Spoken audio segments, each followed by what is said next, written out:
Okay, so I'm going to go there. I'm going to ask you this question because I often say, and I say this in the opening of my podcast, which is I think that sometimes the very first negotiation that we have to do is with our own selves in the morning for our own self worth. Mm, it's powerful. Yeah. So I think that sometimes we're on this chase for what you were on this chase for, which is looking to get accolades or self-worth through the external because we are looking to get our self-worth taken care of that way, right? Mm-hmm. And do you think that that's what you were doing, like hustling for your worthiness? 100%. Yeah. I mean, I think that's, my dad, I feel like if I had to identify the trigger point, I would say growing up it was never enough, and I always say my dad was a dictator, emphasis on the dick part. And and Whoa. but he was a great man, just a hard man, and so it was like I was always seeking his approval, point being. And I think that, still seeking it, you know what I mean? But I think that definitely is an accurate assessment. Oh, that is so funny. I think it was a John Mulaney or one of those comedians said something like, "My dad definitely loved us. He just forgot to tell us," or something like that. Yeah, yeah, same. um, so yeah, I mean, I think a lot of us end up hustling for our worthiness because we just don't feel it inside, right? And so, and I think that's definitely the heart of narcissism, right? I mean, because I think that it's a spectrum, it's a scope. Um, and so what changed for you? Well, I did a lot of work in this area. Um, I read multiple books that I think helped shift it and really helped me seek inward more so. One being The Peaceful Warrior by Dan Millman. I don't know if you've ever read that book, but Heard of it. Yeah. yeah, I've since become, friends with Dan, and it's a powerful read that helped shift my perspective. And I think mentors along the journey have helped. Also, just I fall victim to becoming a people pleaser Mm. oftentimes, and I just want to serve and support people, but sometimes it's to my own detriment. And I think at some point throughout the journey, I just realized, and you know, going deep, I'd say maybe still there isn't. It's probably not fully healed, to just right to Well, be honest. well, that's common when you have a parent that was not that was kind of hot and cold, Yeah. actually, because you're trying to please that parent. Mm, And so you end up having leaky boundaries of your own. yeah. So, I mean, I learned that lesson the hard way too. I mean, we call it an empath, but in some ways, it ends up being, like for me, for example, what would happen as an employer, I would end up not holding people to account for work that they were supposed to be doing because they had a sob story going on at home or something. Mm, And I would be afraid that I would make me look like a bad person if I made them do their work. Oh, well, but they've got stuff going on at home. So how can I make them do their work? That everybody's going to think that I'm not nice then. mm-hmm, You know what I mean? And so I would end up having leaky boundaries around that. mm-hmm. Um, and I don't do that anymore because one has nothing to do with the other. I mean, I can still be a good person and a nice person and hold people to account for their job and empathize that they have issues at home, but they're hired to do a job, right? Mhm. So, Amen. yeah, I mean, it is one of those things. You nailed it. Being empathetic is a phenomenal quality. However, you if you want to be an entrepreneur or a leader of any sort, you have to have boundaries, and even to have healthy relationships you have to have boundaries. And not only did I have to set boundaries with my father, but also my mother, and I think everyone has to set boundaries in their personal and professional relationships in order to protect thyself. totally.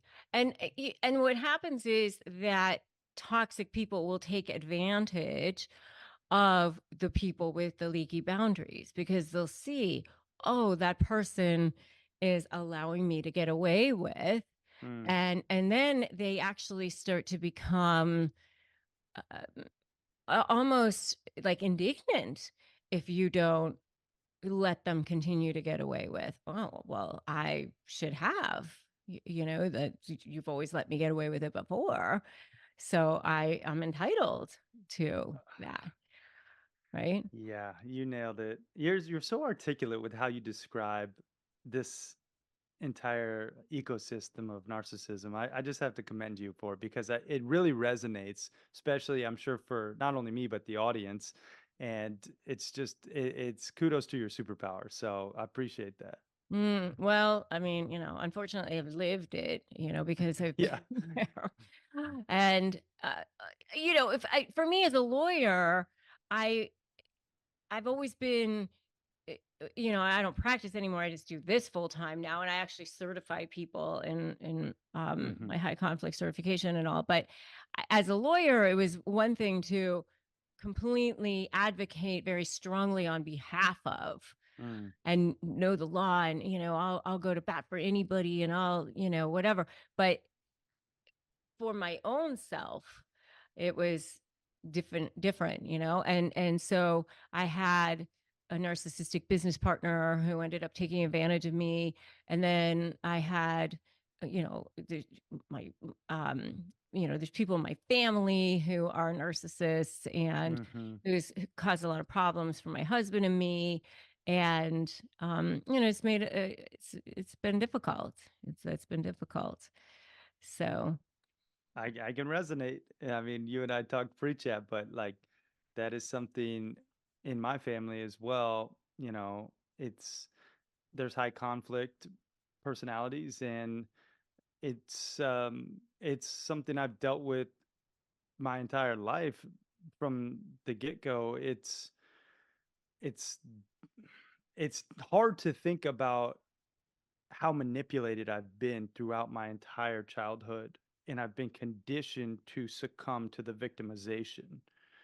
And I think that's what happens oftentimes when you are dealing with these type of individuals.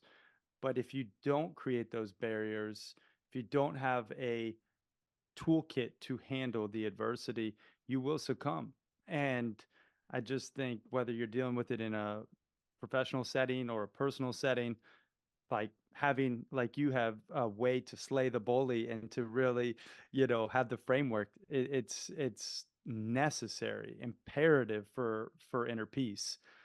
And Mhm, mhm. ultimately I'm still going through it. I again, I don't claim to be the guru at this at any capacity. It's just a reporter of what's worked, barriers, having a framework, having a toolkit to work when adversity does strike. As my friend Brian Johnson talks about from he wrote the book Arate, Oh, yeah, and I interviewed him. Yes. what a stud, right? He's a Yeah. great human, but he has a saying to forge anti fragility. When life hits you hard, you need to result back to your protocol, not succumb to your weakest desires, right? And I think oftentimes, if you want to forge that anti fragility, you need to have a protocol to deal with it. Yes, and so I just spoke on the same stage as Trent Shelton, Hmm. like a week or so ago, and he talked about boundaries. And he was saying that boundaries are the walls that were built by the toxic person themselves. They built it Hmm. because they wouldn't be there had They not built them. It's like we didn't build those walls. They built those walls. And to actually change your frame of reference around them, because in a way, then they become bridges to new things. They become bridges to a new idea, a new life, a new way of thinking. Mm, And in a lot of ways, that's what happened with you because you use that. I mean, Rumi talks about how the wound is the place that the light enters you. mhm. And that's what happened with you. I mean, you were hustling so hard for your worthiness, grinding it so hard for your worthiness that it literally put you to the ground. Yeah, yeah, for sure. I mean, I was literally like tears in my eyes, having to rip up paperwork for 7 figures in funding and this massive, you know, potential opportunity. And I was so defeated, just no joy left in me because all I was doing was working. And I just think there is an epidemic going on of soul sacrificing. You know, it's sad but true. Over 75%, it's technically 77 according to Gallup's State of the Global Workplace study. 3 out of every 4 employees are said to be disengaged and unhappy with what they do for work. And you think about it, it's like that that is such a problem. It's not that you have to love what you do, but to be disengaged and unhappy is the complete antithesis of Wow. creating joy. And I So wonder that's what's yeah. behind that. I wonder what's behind that. I wonder if it's that they don't have purpose. I wonder if it's that they're dealing with a difficult person. I wonder if it's, I mean, I'm sure it's like a multitude of reasons, but yeah, Well, one I'll tell you is leadership. leadership, yeah, Yeah. a difficult leader, a Yeah, toxic leader, exactly. probably. Exactly. High conflict personality. Yeah, I bet you it. Yeah. I do not doubt that at all. Yeah. I wonder what percentage of that of it is a high conflict leader. Yeah, that's a good question. I mean, the data does suggest that high conflict personalities in leadership positions cause unhappiness in the workplace. And that's not, a rocket scientist didn't have to figure that out. But obviously, that is definitely a factor when you have, you know, Oh, leaders who aren't course. qualified, Of right? course, of course. But Yeah. I mean, I wonder what percentage it is. So Yeah. you've come up with, and you have a book, the Happy Hustle book, 10 alignments to avoid burnout and Hmm. achieve blissful balance. But Hmm. even if you're not trying to avoid burnout, but you just want to achieve blissful balance, it's absolutely on point. And I think an amazing framework. And Thank you. I think, and you actually rate yourself Hmm. on these 10 alignments, Yeah. and you rank yourself from 1 to 5, and you do this every day. You do this for yourself every day, right? Technically, I have a blissful balancer that ranks it every day if I did or didn't do my action tasks, but I have a assessment that I take on Sundays. So once a week to quantify the week prior. Okay. All right. And so I'm going to name them and then we can talk about them Yeah, briefly. let's do it. Okay. So, selfless service, optimize health, unplug digitally, which scares me actually when he talked about that. Loving relationships, mindful spirituality, have abundance financially, persistent personal development, have passionate hobbies, do impactful work, and connect with nature. Hmm. Yeah, so it makes up an acronym, soul mapping, your soul's map to the blissfully balanced promised land. And for me, it really was just to scratch my own itch of like being so burnt out and singularly focused on work. I was like, all right, what are the other areas of life that I really want to put energy into? And I realized there's some solid frameworks out there, but there wasn't enough that went, or there wasn't any that went deep enough per se, for me at least. And so I broke it down into these 10 different areas of life to focus on. And Mhm. um, I don't know if you've ever heard, I'd love to put you on the air live and we could just honestly go through the assessment for you, and then people following along can do it themselves if I'm you're feeling game, I'm game. game. Sure, Yeah? of course. All Yeah, right. and you even have, like, a template for each one and everything. It's pretty cool. But, yeah, it's Yeah. There's a well, I will say, so the assessment is quite telling because in order to grow, we need to know, right? Like m- this is the first step. We need to measure where we're at, but then the book is there to increase your score in each of the 10 areas. So there's like happy hustle hacks, acronyms, action tasks, all sorts of things that you can do. But first and foremost, we have to start with the assessment. So if you want to, it'll only take a couple minutes, but we'll go live. And then everyone listening and watching, you can actually be an active participant and take notes on your scores in each of the areas if you're game. of course, of course. I mean, you know, do you mean right now? We could Or do it right now. Yeah. oh, well, I don't think we can do it right now because we gotta Okay. we have to finish, recording this podcast at Oh, least. no, no, no. I just ask you the questions. It takes, and it's just, where would you rank yourself 1 to 5 in selfless service? And then you say a number, and we go to the next one. But if you Oh, want to do it you later, mean you wanna do it, like, here on this podcast and then oh, I mean, we can do it while we're recording if you want to. yeah. Well, if we Oh. do it while we're recording, then everyone can take it live. Just Oh, on, okay, sure, yeah. let's do it. Okay. Yeah, that's what I like to sometimes flip the script if you wanna do it because Okay, then let's we do it. can all right, real quick. So, Okay. everyone, 5 is an A, you're crushing it. 1 is an F, you're failing, right? And then subsequently 2, 3, 4, you can, Okay, figure it okay, out, okay, right? okay. So, I'll ask you a series of questions for each of the 10 different areas of life.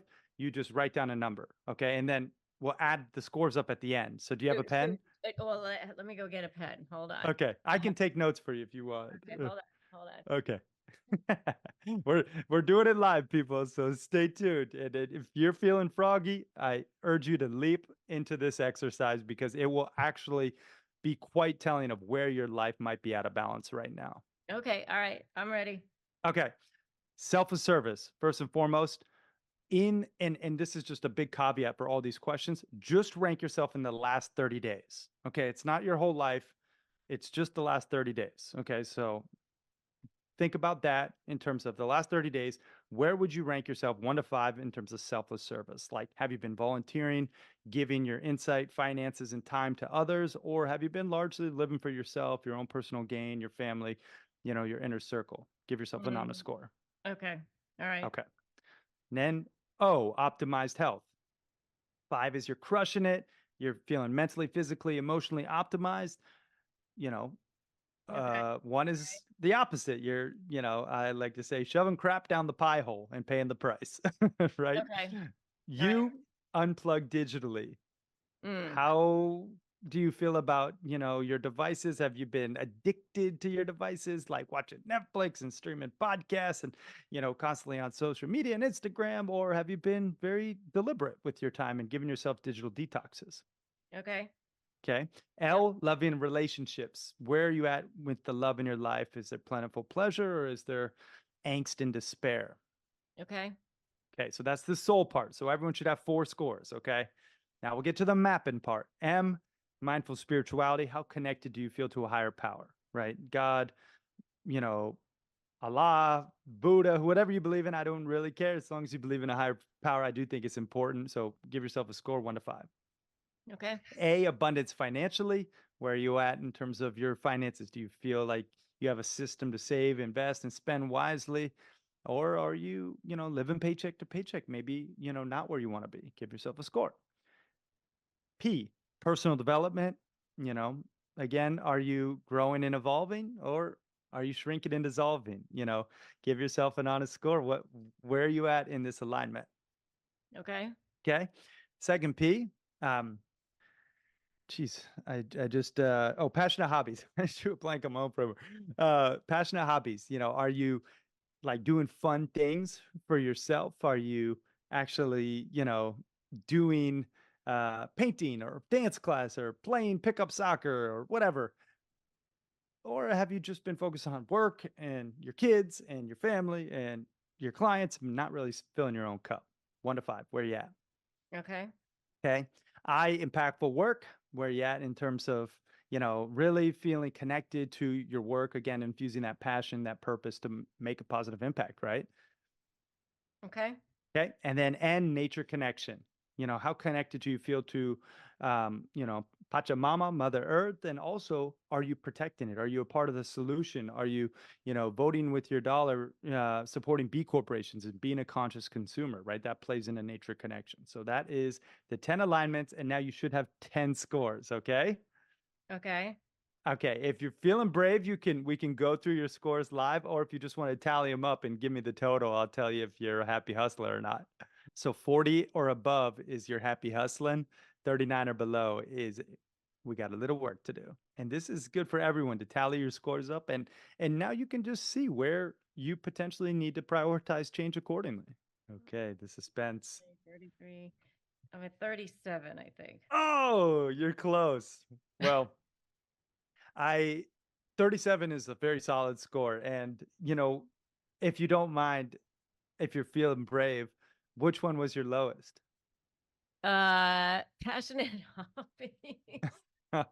You know what, Rebecca? I would have guessed that for you because you're a high performing, driven entrepreneur, hard charger. This is what a lot of my entrepreneur friends lack as well. It's because we don't do that fun stuff for ourselves oftentimes, and I tell you what, if nothing else, if you take nothing else away from this podcast, Rebecca, if you just book yourself a passionate hobby once a week, your life will be tremendously more joyous, and you will create space for creativity in your business. And it's kind of counterintuitive, but it really does make a difference. Yeah, yeah. I mean, everything else was okay, but passionate hobbies is only because you said the last 30 days. Yeah, yeah. I mean, I will go hiking sometimes or whatever, but you said the last 30 days, so I was like, I haven't done anything in the last 30 days.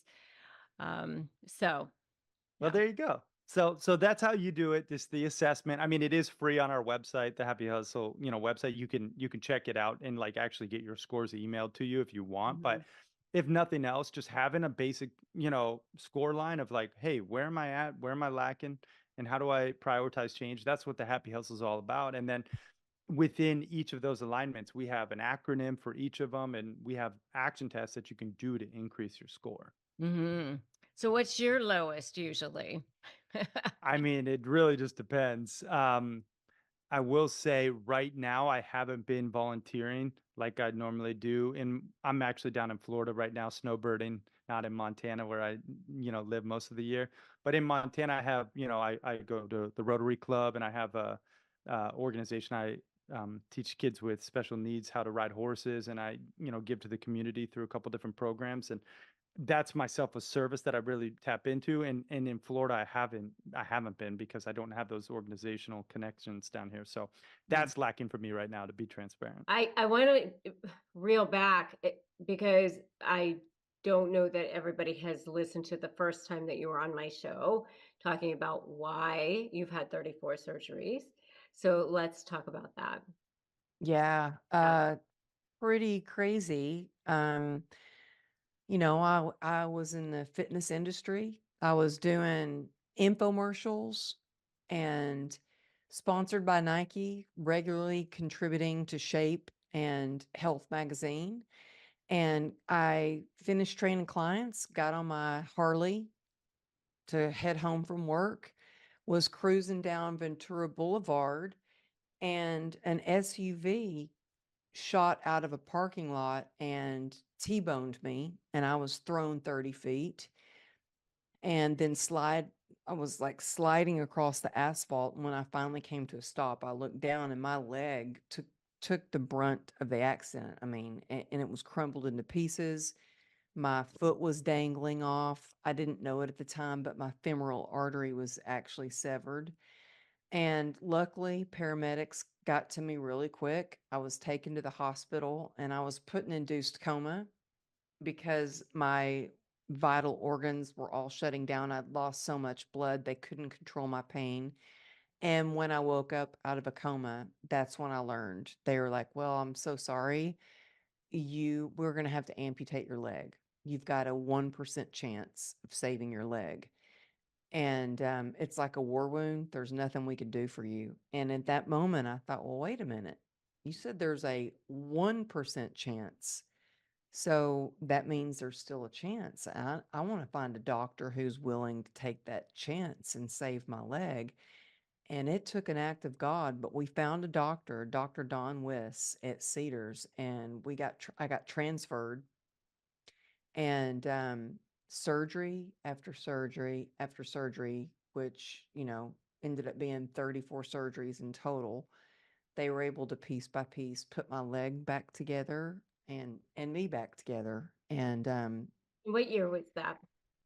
gosh, I was just going to say that is 2010. I can't believe it's been that long ago. And some parts of me seem it feels like just like yesterday, and then other parts feel like it was a whole lifetime ago. Yeah. Yeah. And so, how long was it before you were even able to start like some sort of physical therapy to try to even walk again? I just watched a video for the first time of, like, I didn't want anybody to video or take pictures of me. I was like, I had a friend that was a photographer, and she'd always have her camera, and when I was in my wheelchair, I was like, "Don't take pictures of me. I don't want to be seen like this. I don't want anybody to see me like this." I mean, because I was, and now looking back, I wish that I would have had more pictures of that time when I was recovering and in and out of the wheelchair. And I was in physical therapy from the time that I got home from the hospital. So 3.5 months after um, the accident, I got out of the hospital, and I had a nurses that came by every single day, and then I had a physical therapist that came to the house 5 days a week. And it got to the point where I remember the first time the physical therapist came over, actually. And she looked at me, and my husband gave her the x-rays. And I remember her standing. I had my hospital bed in the downstairs in the middle of the living room because I couldn't go up and down the stairs. And I was completely, I could finally get up to use like a porta potty that was next to the bed, but I couldn't even walk on crutches because I couldn't keep my leg down long enough. Um, and I remember my husband handing her the X-rays and her standing by the sliding glass door and holding the X-rays up, and she looked at it, and the look on her face was like, she looked at the x-rays and then looked at me and looked at the x-ray, because my leg was completely plated up. The bone wasn't even there. It was all plates and screws. And she was scared. She was really scared to touch me. And but I write about her in my book, actually. And one day she actually came over to do physical therapy. And I said, "Hey, Daria," I said, we're not doing therapy today. I said, I need a favor." She goes, "What?" I said, "I need you to drive me to an empty parking.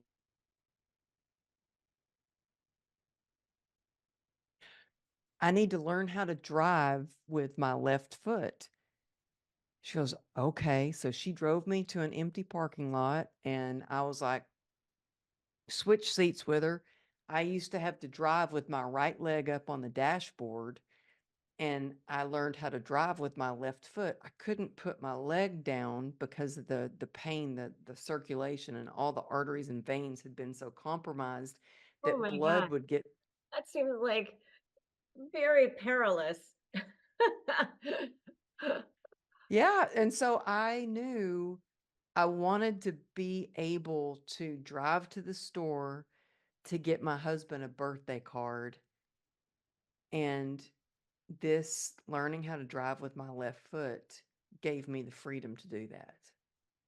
Wow. Wow. Wow. Wow. It gives new meaning to the whole my left foot conversation. Wow. Oh my gosh. Um, and how old were you at the time of the accident? Are you willing to say? Yeah, I was 38. Wow. 38, and I had a 2-year-old and a 15-year-old. So I had one daughter that was going to be a freshman in high school and one daughter that was home. And so I'd never been away from her. Uh, she wasn't, she had just started going to daycare part-time. Like that was a big deal for her to go to daycare. I remember I tried to enroll her in daycare and I I couldn't do it yet. I couldn't be away from her. And so I just enrolled her and just got her into daycare and this happened. But it was the first time I'd ever been away from her. Like I'd never not spent a night away from her. And so, thankfully my husband was able to take off work and he took like 3 months off work. Mm. Um Oh my God. which yeah, our world stopped. Yeah. Yeah. Oh my gosh. Wow. So let's fast forward to today and well, let's go back to you then started to change your life completely and go into this world of podcasting and speaking and all of that. When did that whole thing start? Oh, well, it took a while, There were like 6 years where I was a mess. I mean, I was literally still in and out of the hospital, going to therapy, um, trying so many different treatments for pain, spinal stimulator, Eastern, Western medicine, spinal block, spinal radio frequency. And I mean, I still try stuff, Like 6 weeks ago, I was just in Costa Rica to try another kind of treatment for this nerve disease.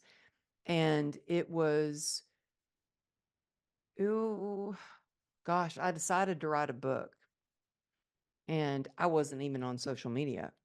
And I had a lot of people say, "You want to write a book? You don't even own a computer. That's crazy. Like, that who who do you think you are?"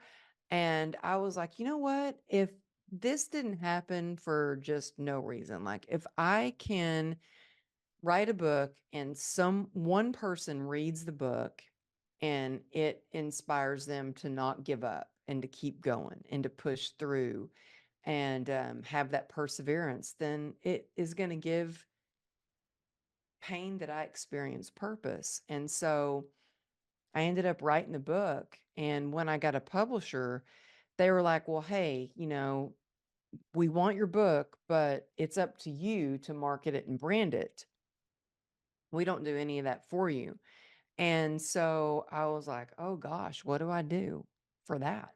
I don't know what to do." I didn't have money I mean, we had $2.9 million worth of medical expenses. We had a lien on our house. I couldn't hire like a marketing and brander. In fact, I'll never forget, you and I were talking about Rory Vaden, and Rory and AJ have been on my podcast. They've also spoken to my mastermind. And I remember talking to Rory and he's like, "You mean you made it this far and you've never had any help with your branding or your marketing?" And I'm like, "Nope, I've had to figure it all out on my own." You know what I mean? Yeah. Um, and so I ended up writing a book, had no idea that the book would take off and they would ask me to be on the Today Show.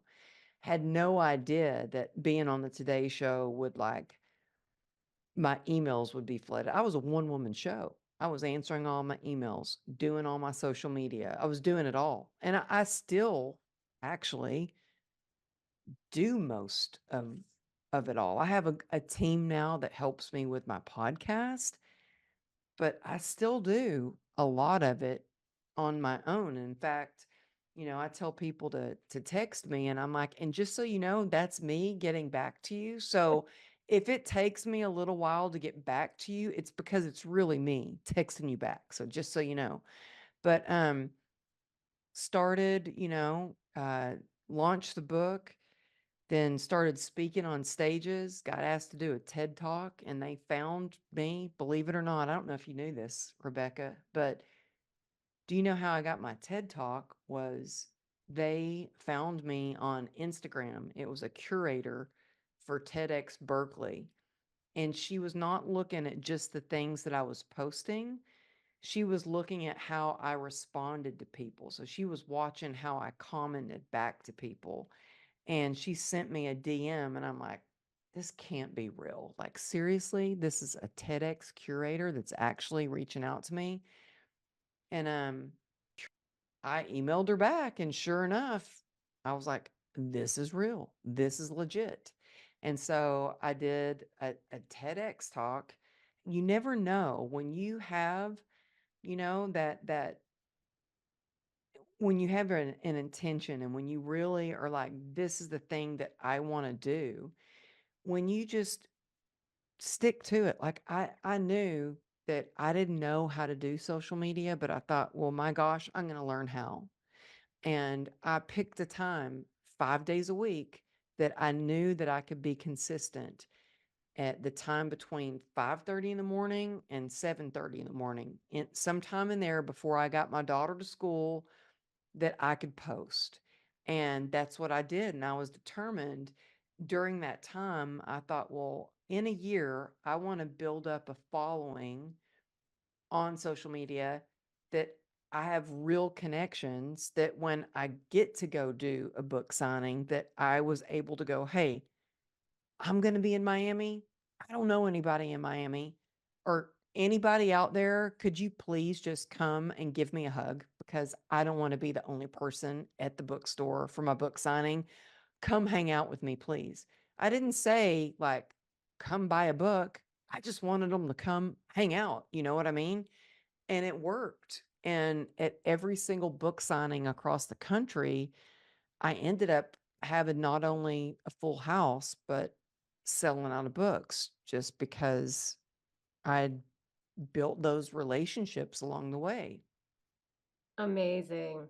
Well, I am so not surprised just knowing you because that is you.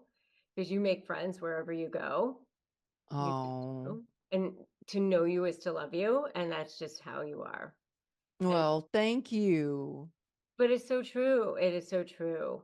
And so I'm so not surprised that that's how it ended up going for you. First one is I agree with your point about whatever it is. Maybe it's a specific thing. Maybe if you can just find like a shred of something that you can agree on.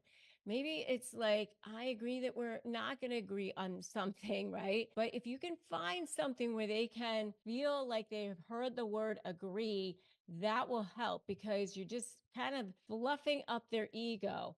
I always say fluff for favor, vomit later. You give them a little something that they want, which is that adulation. You're fluffing up their ego. And then you start with that shred of something. It's like start with areas of agreement and then you work outward from there.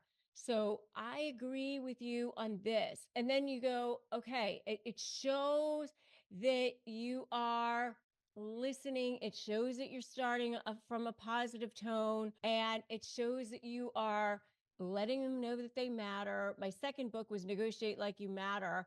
And the reason why I called it that was because everybody wants to feel seen, heard, and know that they matter. But narcissists, even more so, they literally have that feeling of the most pain, the most shame. They want to know that they're the only ones that matter, right? So you got to give them that narcissistic supply. And so if you can kind of fluff up their ego a bit just so you can get what you want, you can go, okay, I'm valuing you, I'm valuing your perspective, and then go, how do you envision a perfect outcome for this? Let them tell you what it is that they want.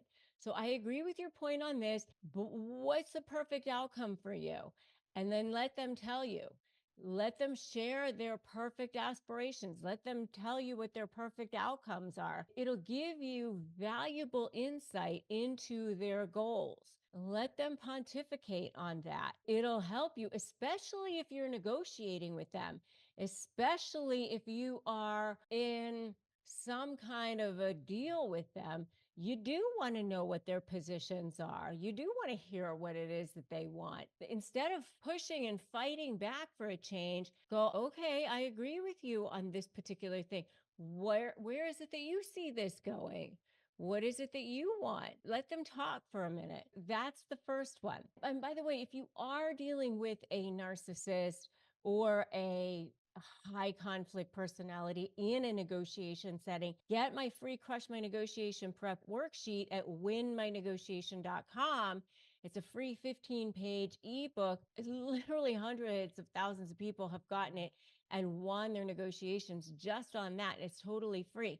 So go ahead and get that for yourself too, and it'll help you. Okay, the next thing is we seem to both value blank. How can we use this common thing that we both agree on to address our challenges? So, for example, if you are in a divorce situation, I know that we both want the best for our children. I know that we both value this. It's sort of like a neuro linguistic programming or an embedded command.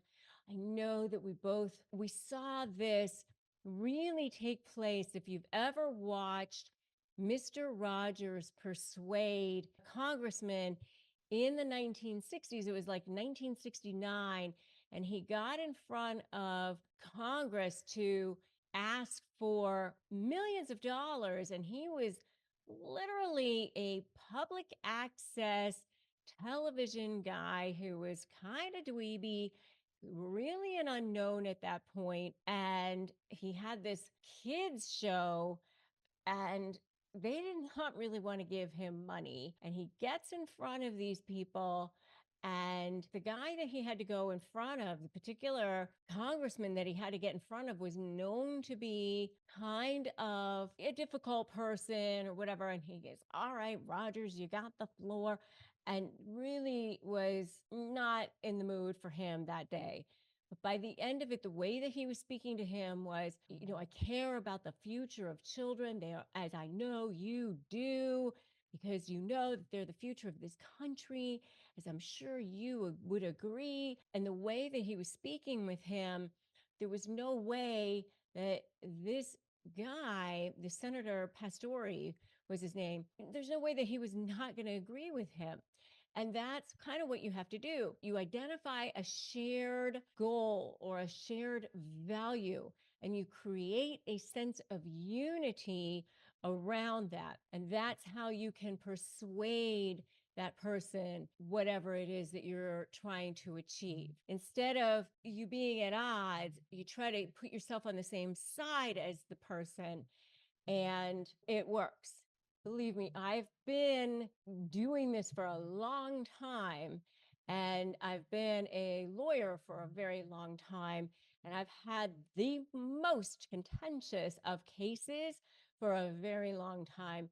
And this is how you get people to be persuaded to see your side and get to be working together. So that's number two. Number three is, since we both agree on this, let's explore solutions that would achieve our objectives. Again, we're leveraging your initial agreement, and you are subtly guiding the conversation toward constructive outcomes.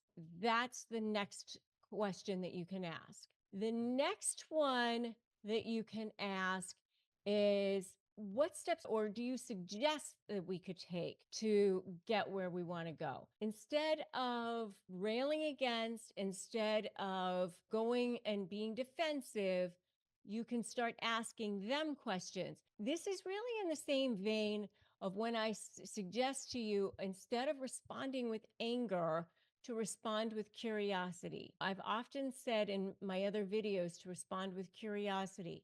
Well, that's interesting. Why would you say that? Or that's interesting. Why would you do that? Well, that's interesting. Why would you think that? This one is, what steps do you suggest that we could take to get there?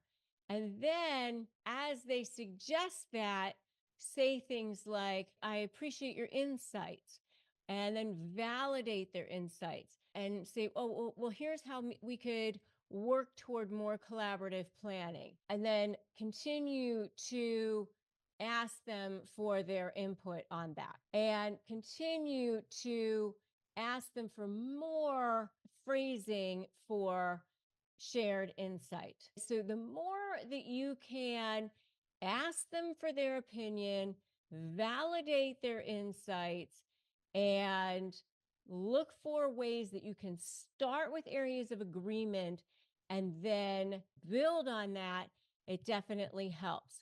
And then asking for what their ideal scenario would be for resolving issues also helps. Given our shared interest, what would be your ideal scenario? Given our shared interest, what would be your ideal scenario? So that's another way that you can phrase that. Things that you want to stay away from. You want to stay away from being defensive. I would say never jade, never justify, argue, defend, or explain. You want to stay away from cussing, name calling, using phrases like always or never. You want to stay away from any kind of where you are insulting the other person in any way, shape, or form. You want to establish positivity. You want to establish a collaborative tone. You want to make it seem like you're being mutually beneficial. You want to make it sound like you're listening to them. Maybe things are like their idea, or you're planting seeds for it to be their idea. You're responding with curiosity instead of anger. Okay. And if you are in a situation where it starts to get heated, where they start to become more personal, they start to become insulting or disrespectful, you can just say things like, thank you for the feedback. Or again, start to look at them as if they are a third party having a tantrum on the floor. Don't take things personally. If you need additional support, join my free private Facebook group, Narcissist Negotiators with Rebecca Zung. Make sure that you take your break if you need to. I always say SOS, stop and take a breath. Start observing them as if they're a toddler. And then S, stay calm. Don't allow them to let you get emotional. Never get emotional. Because if you do, then they have you, especially in high stress, high conflict situations. They will try to get under your skin. They're going to try to do that. You can say things like, I understand your perspective. I can see your way. I can see your way of doing things. If you can start to say things like that, I can start to validate you, then they'll start to be more amenable to listening to you. Fluff or favor, vomit later. And you can always do, making a plan, Stan, where you have an agenda or a scope before you go and talk to them, and stick to that issue. Have a time frame. When that time frame is up, you get up, you go, I gotta go. I gotta have an appointment I gotta go get to. You stick to that one issue of the agenda and make sure they know about it ahead of time. Okay. So that when it goes beyond that scope, you can say, no, this is the only thing that we're talking about today. All right. So finding conflict during high conflict situations, especially when you're dealing with challenging individuals, is really, really crucial for effective negotiation. And especially even if you're just communicating with somebody and maintaining that sense of self,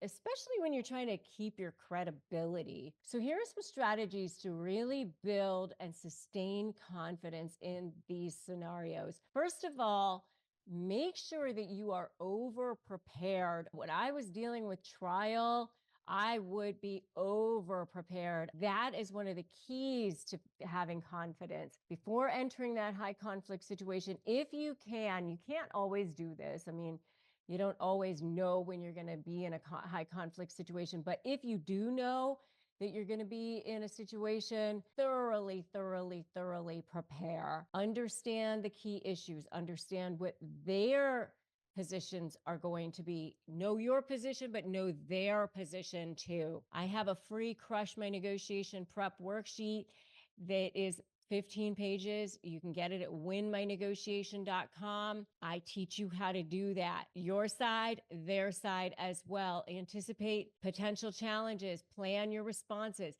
This preparation will help you build your confidence and make sure that you feel in control and help you feel equipped to handle the conversation. Okay. The next thing is stay centered and calm. High conflict situations can be very emotionally challenging, very emotionally charged. That's why I want you to make sure you are fully prepared ahead of time. I always have people go through all of their risks ahead of time. What's your worst case scenario? What's your best case scenario? What's your choke point? Some people call it, some of my clients in the past have called it their vomit point, whatever you want to call it. But I have people do it ahead of time because the day of can be very emotionally charged. So practice feeling calm and centered ahead of time. Techniques such as deep breathing, mindfulness, positive affirmations. In my high conflict certification training, we do certain types of breathing. I teach you how to breathe so that you can maintain that composed demeanor, which in turn boosts confidence. When we're really, really stressed, we breathe very, very shallowly, and that does not oxygenate your cells. I always say oxygenate to dominate. Assertive communication is the next one. Use clear and direct assertive communication to express your thoughts. You say it respectfully, but practice using I statements instead of you statements, so you're not sounding aggressive, but you say I statements. And I would stay away from things like saying, I will try to, or, if you want to. Don't say things like that. You say, this is what I want. This is how it can be handled. You want to sound assertive. You want to make sure that you sound assertive without sounding aggressive, but make sure that you are sounding like you know what you want. You don't want to be passive. Assertive communication is key in high conflict situations because you want the person to respect you, especially when you're dealing with difficult personalities, because they will roll over you. They will not respect you. If you give them an inch, they will take that. So here are some examples of assertive communication. So I'm going to give you examples. I understand your point, but I see things differently. Here's my perspective. Very, very assertive, but respectful. I understand your point, but I see things differently. Here's my perspective. This phrase acknowledges their side, but you're stating your point confidently before stating your own. It's respectful, but clear. You're getting ready to express a differing opinion. Here's another one. I appreciate your input, and you can say it nicely. You can even say it with a little bit of a smile. I appreciate your input, and don't say it sarcastically. Be very careful not to say things sarcastically or in an emotionally charged way. I appreciate your input, but I have to set a boundary here. I must set a boundary regarding, and then you can state whatever it is that you're setting a boundary about. Setting boundaries is a crucial part of assertive communication. This phrase does so respectfully, and it does so indicating your limits while acknowledging the other person's contribution. The next one is I feel blank, whatever the situation is. I feel hurt or I feel uncomfortable when that is discussed. I'd prefer if we could blank. Using I feel statements is a classic assertive technique. I feel disrespected when that is whatever. And honestly, you can say this after you give the person credit for something. Oh, thank you for what you've done for me for this. I appreciate it. It expresses your feelings without blaming the other person. And it suggests a preferred solution. I'd prefer if we could blank. So that's the next one. Another one is I need to have my concerns addressed as well. Let's find a way to ensure both of our needs are met. This phrase emphasizes the importance of their needs while remaining open to collaborative solutions. So it's both assertive and cooperative at the same time. So another one that I really like is you can just straight up say, I disagree, and here's why. But you can just say it in a way that is completely respectful. One of the things I used to say a lot to opposing counsel is we can disagree without being disagreeable. I used to say sometimes if we can't agree on this particular issue, we can just take it to trial and that's fine.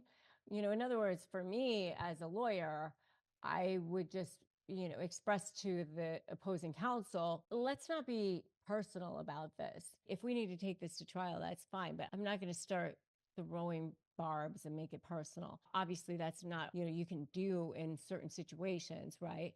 But you can just say, I disagree with what you said, and here's why. And then follow up with clear, rational reasoned arguments for why you want to strengthen your position. Always be as specific as you can. Well, don't say, well, you always do this and you always do that. When you use always and nevers, that's when the person goes, always, I always do this. I never do that. That's when you've lost credibility because then they go to that. Okay. So you want to be really, really specific in your argument. The more specific that you can be, the more credibility you will have. The next one you might want to do is something like, I value our relationship. And that's why it's important for me to express this. If you say that, then it's extremely persuasive. I really value our working relationship. I really value working here. I really value you as a boss. I really value you as a client. I really value our relationship, you as a spouse. I really value you as a whatever. And that's why it's important for me to express how I truly feel about this. Expressing the value you place on a relationship sets a positive tone and it justifies the need for honest communication and open communication. And I respect you way too much not to say this. You are so good at blah, blah, blah. And that's why I want to hold us to a higher standard, acknowledging that the need to be at a higher standard. You're expressing your position clearly and confidently. You're not being aggressive, but you're not being passive either. You're being assertive. It demonstrates your respect for the other party. It demonstrates that you think highly of them. It's focusing on empowerment. It's focusing on integrity. It's focusing on effective communication. Remember to always focus on facts. Focus on facts. Come back to facts, but come back to what is so. Don't allow for getting personal. High conflict individuals are always going to go to getting personal. Get back to focusing on facts. That's how they use emotional manipulation, by the way. Get back to logic. Well, I hear what you're saying, but let's get back to the facts. Let's get back to how we can get back to what the issues are. Stay to your boundaries. Stick to your boundaries. What's negotiable? Contracts, issues, terms. What's not negotiable? Your self-respect, your self-esteem, who you are as a person. All right. Be very clear about those boundaries. Stick to them. Never, ever, ever allow the person to come at you. Don't allow them to escalate that situation. Listen actively. Do your fluff or favor vomit later thing. Stick with a confident response. Okay, well, how can we move this forward? What would be an ideal outcome for you? Seek support when you need to. You can't be isolated in this. So, what would you tell people who are, depressed or sad or stuck in a hole? I mean, where does emotion fall into all of this? I mean, It all starts out in our own thinking. but It all starts out in our own thinking. You know, Solomon was a pretty bright guy. He said, in all you're getting, get understanding. Well, what do we want to understand? We want to understand that there's a power flowing into and through us. Literally flowing to and through us. As that power flows into your consciousness, it has no form. Now, you've got a choice. You can build a good picture or a negative picture. It's your choice. What do you want to build? You can doubt and worry, or you can understand. Think. Now, if you choose to doubt and worry, and you get emotionally involved with that picture, you're going to set up a vibration called fear. That fear must be expressed with and through the instrument, the body. It moves the body into a vibration called anxiety. We don't express the anxiety, we suppress the anxiety. The suppression turns into depression. The depression turns into disintegration, dis-ease, disintegration. Now, let's go back to the doubt and worry. What's the opposite of doubt and worry? Understanding. What do we want to understand? We want to understand nothing is either good nor bad. Everything just is. Everything just is. You make it what it is. You can make it good or bad. Now, if we look at something, we say, I'm not going to doubt and worry. I'm going to build a picture of what I want. I'm going to see the good I desire. Now, when I get emotionally involved with that, I set up a vibration called faith. That sets up a vibration in my body called well-being. The well-being accelerates, and it's expressed. We're creative beings. There's laws. This whole universe operates by law. Von Braun said the laws are so precise that we don't even have any difficulty sending people to the moon, and you can time the landing with the precision of a fraction of a second. Yep. Everything operates by law. Winter never follows winter. The night always follows the day. These are laws. Well, it's an absolute law that when you get emotionally involved in an idea, that is going to be manifested into form. You literally create your own heaven or hell. Yeah. And you have to believe that you already have it. Can you talk about You've got everything you'll ever want. Listen, every religion and all science teach us nothing is created or destroyed. Nothing. Everything is in a constant evolution of change. We have the ability in our mind to cause everything in our world to change into what we want it to change into. Now, if a person is locked into what's wrong and they're in trouble, they want to stay there. They don't want to, but they do. If they would go to someone that understands what they're talking about and then do exactly what that person tells you. If a person comes into our coaching program, they got to do exactly what I tell them or they're finished. That was the deal I got. He said, you got to do exactly what I tell you. Now, I don't know why, but I decided I would do that. Everything in my life has changed. I have people pay me a lot of money. And if they don't do what I tell them, I fire them and I don't give them their money back. Talk about what's on the other side. So, I mean, you know that it is so much better, as scary as it is, scary as it is. It is possible. Yeah. And it's scary because you've been told that you're nothing without this person. Again, overtly or covertly, right? You've lost all your power. And imagine the life that you could live when you have your power back. It's like, for many people, it's like unimaginable, right? but you can, right? If you close your eyes and you imagine what your life could be like with your power back,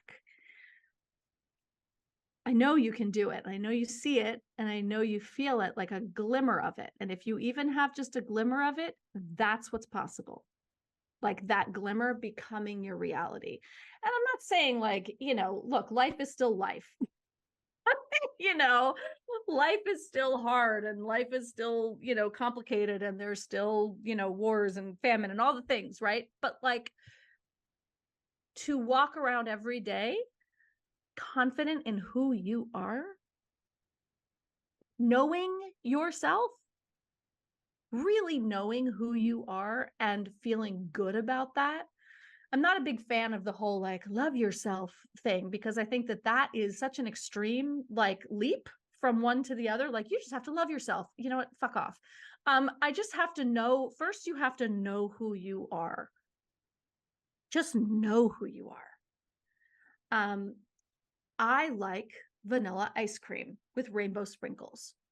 I like the color orange. I like, right? Because we forget, we don't know. We don't know anymore. When I was in my marriage, people would be like, what's your favorite color? I'd be like, I don't know. What do you want for dinner? I don't know. How are you? Right? To be able to answer those questions confidently again is like, it's everything. It's everything. Knowing who you are, that, the building blocks of self-esteem, the very foundational building block of self-esteem is self-knowledge.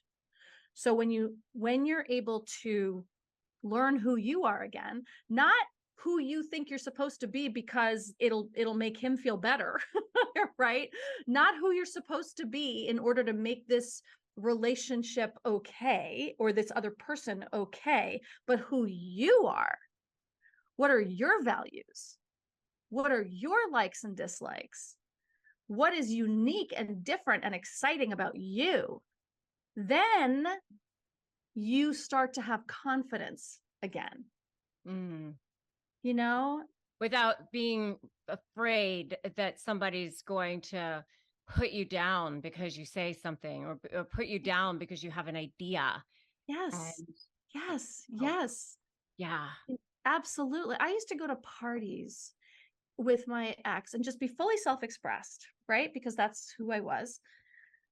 And then we would leave the party and I would be told all the things I did wrong and all the ways that I was, um, bad and wrong and embarrassing and all of the things. And I became smaller and smaller and smaller.